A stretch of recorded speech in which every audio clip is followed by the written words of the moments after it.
நான் இப்பவும் சொல்றேன், நம்மளை நம்பி வர்றவங்களுக்கு ஆட்சியிலும் அதிகாரத்திலும் உறுதியாக பங்களிப்பு செய்யப்படும். உடனே இந்த கேள்விகள்லாம் வரும். அப்ப யாரு கூட்டணி, யாரு வரா, யாரு போறா, இந்த கேள்விகள்லாம் வரும். இந்த கேள்விகளுக்கெல்லாம் ஒரே ஒரு பதில் தான், சஸ்பென்ஸ்ல சஞ்சாரம் செய்யுங்க.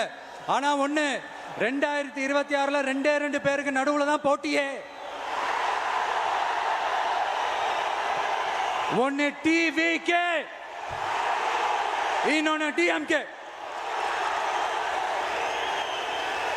இந்த போட்டி எப்படி இருக்க போதுன்னா, இந்த அலையன்ஸை வச்சு எப்படியாவது நம்ம தப்பிச்சிடலாம். என்ன இந்த பழைய இந்த மேத்தமேட்டிக்ஸ், அரித்மேட்டிக்ஸ் இதெல்லாம் வச்சு எப்படியாவது நம்ம தப்பிச்சிடலாம் அப்படின்னு நினைக்கிறவங்களோட அந்த கனவு ஒரு நாளும் மைப்படாது. சரி, இப்ப நம்ம வேற ஒரு ஏரியாவுக்கு ஒன்று வருவோம்.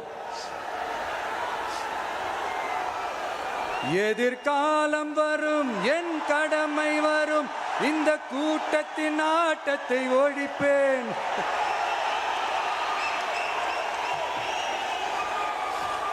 மக்கள் அரசியல் என்ற அந்த சவுக்க கையில் எடுக்கலாமா? யாருக்கு எதிரான தானே கேட்கிறீங்க? வேற யாரு? மறைமுக உறவுக்காரர்களான பாசிச பாஜகவும் பாய்சன் திமுகவும் தான். மாண்புமிகு பிரதமர் நரேந்திர மோடிஜி அவர்களே 3வது முறையா ஒன்றியத்தோட ஆட்சி அதிகாரத்தை நீங்க தானே கையில் வச்சிருக்கிறீங்க. இல்ல, நாங்க தெரியாம தான் கேட்கிறோம். நீங்க ஆட்சிக்கு வந்தது ஒட்டுமொத்த மக்களுக்கும் நல்லது செய்யவா, இல்ல நம்மளுடைய இந்த இஸ்லாமிய நண்பர்களுக்கும் இஸ்லாமிய தோழர்களுக்கும் எதிராக சதி செய்யவா? மக்களுக்கு உங்ககிட்ட கேட்கறதுக்குன்னு ஏராளமான கேள்விகள் இருக்குது. அதனால அவங்க சார்பா, அவங்கள ஒருத்தனா, அவங்களோட ஒரு உண்மையான ஒரு பிரதிநிதியா உங்ககிட்ட சில கேள்விகள் கேட்கணும். மிஸ்டர் பிரைம் மினிஸ்டர் அவர்களே,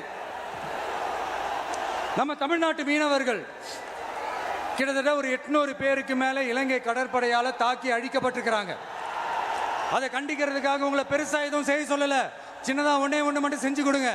இனிமேலாச்சும் எங்களுடைய மீனவர்கள் பாதுகாப்பா இருக்கிறதுக்காக இந்த கச்சத்தீவை இலங்கை கிட்ட இருந்து மீட்டு கொடுத்துருங்க, அது போதும்.